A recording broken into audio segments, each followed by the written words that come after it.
The majority of people think that drugs like Viagra are required to treat problems with men's sexual function and performance. But an all-natural, homemade cure works just as well, if not better. This is because the ingredients used to make the medicine are aphrodisiacs, which promote sexual sensations. Health benefits of watermelon are numerous.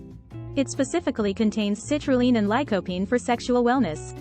These two nutrients increase your sexual performance and are aphrodisiacs. Limiting your intake of salt and sugar before consuming this combo is advised because they can blunt its effects.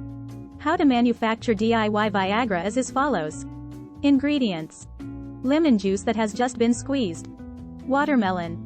Preparation. Watermelon should be cut into little pieces. Watermelon pieces should be blended to produce around a liter of watermelon juice. Place the juice in a pot and bring it to a boil. Watermelon juice is combined with lemon juice. Juices should be thoroughly combined before boiling down to half.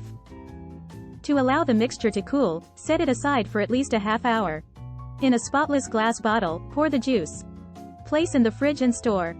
Take any quantity of this beverage, ranging from 2 tablespoons to 1/3 of a cup. On an empty stomach or in the morning are the best times to take this. You will quickly notice an improvement in your sexual performance and potency when used regularly. Regardless of age, both men and women can profit from this beverage. Give the video a thumbs up and share it with your friends if you enjoy it. Join the channel for more advice and recipes.